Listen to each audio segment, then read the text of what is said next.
What's going on, everyone? Claire McKee here with Modern Media Network. We're back at Golden West Management. I've got my boy Roy Drew. He's the business development manager here. And we have Monica Olson. She's an interior designer with Casa Fina Interior Design. And we're going to chat a little bit about rental properties and ways we can upgrade and show a little love to them and the benefits of doing so for the landlords out there. But first, Monica, thank you so much for being with us today. Oh, it's my pleasure. Thanks for inviting me. I'm excited to do this. Absolutely. So let's start out chatting a little bit about who you are, right? Tell us about your interior design business. What do you do? Well, I'm a full service interior designer. I've been in business for over 25 years, and full service basically is anything from, paint consultations to kitchen and bath remodels, which is more my niche, and full service could be a whole home remodel, addition. So I've done just about everything within the years that I've been practicing. So I do love it. It's really fun. So that's kind of my quick story. Yeah, and what a fun creative industry. We always love to talk with other creatives, and you get to play with colors and design and really make things fit for each individual person, which is kind of probably like a giant puzzle sometimes, right? Right. Well, the funny thing is I have a degree in finance, so I really started out in business. And then I was working as a realtor. Actually, I do have that background. And at the time, he was a developer, so we built our own home, and that's where I got, the bug. And I went back to school for design, and I've been doing it since then. So, isn't it amazing how things fall in your lap like that? I love that so much. It really is. We talk a lot about, obviously, you're a property management company here at Golden West, and I know you get asked all the time, do you advise your landlords to actually renovate the properties, or you just kind of say, hey, it's rented, leave it, there's somebody in there, like, why bother? So what do you see on that end? What do you advise your clients?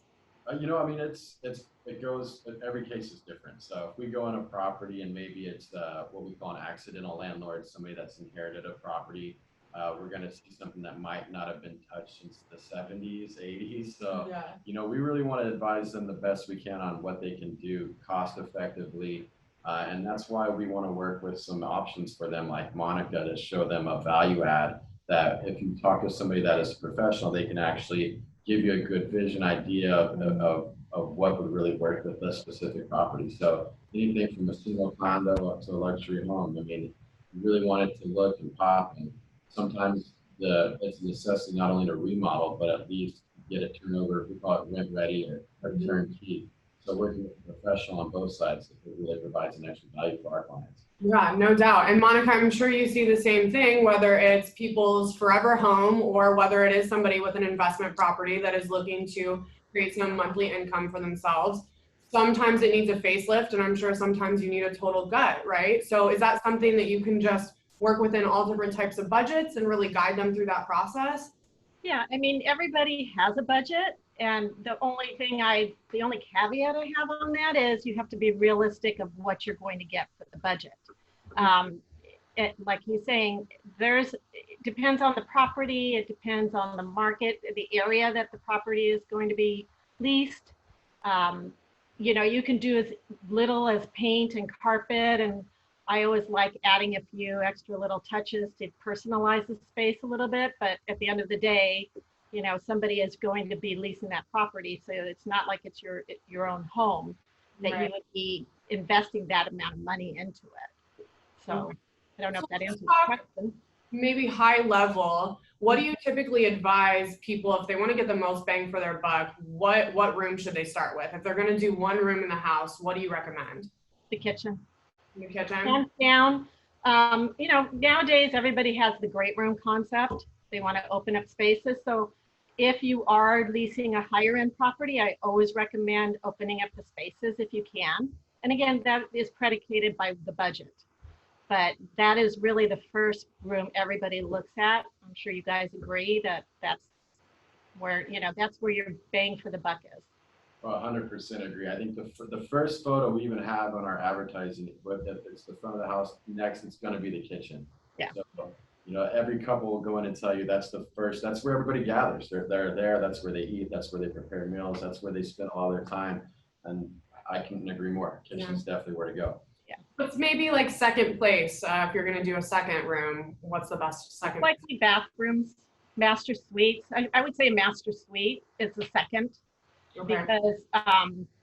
because that's your haven. Mhm. And most people want to be able to just, unwind and relax and have that special bathroom for them. That's what I'm finding, at least with my clients. The bulk of my business really is kitchen and bathroom. Okay. What about color schemes? What color schemes are you seeing? What do you recommend for landlords to kind of stick with to people?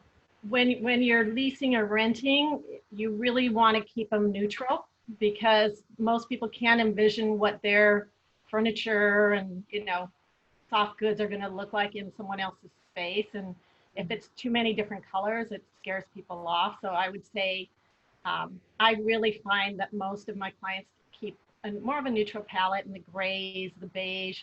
I personally call it grayish. Yeah. Term. And that's pretty popular. Just nice, clean lines, light and airy. So I would say the grays and the cool, warm. The warm tones, whites. Those are kind of still the main thing. I find a lot too. People like an accent wall. Okay. So again, depending on what you're leasing, the type of clientele you're looking for. The higher end, like a little more pizzazz and a little more of a wow factor. You might want to make one wall a certain color, or if you have a fireplace, it's something that is the focal point. You want to dress that up a little bit. Okay, so just give a little wow factor, a little Shazam somewhere in there to make people remember the place. Yeah, I agree. Stay away from the cheetah prints and zebra stripes too. Oh, are you sure? Because that's our favorite, let's be honest. So, I forgot to mention this is going to be a little two-part series. So we're keeping it kind of high level, like where should you begin, things you should consider if you're looking to get a little more income for your investment property. So that's where I want to come back to you, Roy. Now that we've talked to Monica and she's kind of given us some places to work on, how do you see that return on the investment come through on your side? I mean, it's everything. It changes all aspects of the rental process. So not only your quality of clientele, so your prospective tenants that are going to look at it. If the property is in great shape, you're going to get great applicants. So that also turns into your vacancy time. So how long does it take to rent? We call it the rental cycle. So if the property looks good, especially a fresh remodel, you're going to get a lot of interest and high quality tenants. So people with great credit scores, people that can afford to rent at least 2.5, 3 times the rent in their monthly income. And that shortness, that vacancy time, that's what we're always trying to battle on the rental side. We always want to take the cost-effective approach when it comes to remodel, but you can take anything from a $5,000 touch-up and flooring and paint to a full remodel. So like we've been talking, it really depends on the property. Well, and I think that that's something that working with a professional like someone like Monica, you I'm sure have all these resources and vendors that you work with on a consistent basis. I would imagine that you're getting better deals than if I would just call off the street and try to, do everything separately. Is that right? Yeah. We work with trades, subcontractors, paint, flooring, furniture. It depends on what it is, but yes, I definitely have all the resources for that. And it's, that's part of the whole process is really knowing who to work with, who provides quality work at a, reasonable price. So that's part of the whole business. Absolutely. Well, Monica, this has been great. Thank you so much for sharing your wisdom with us. Thanks again, Roy, for setting this up. Thank you. And again, that's Monica Olson. She's an interior designer with Pasafina Interior Design. And I'm Claire McKee with Modern Media Network. Stick with us. We'll see you really soon.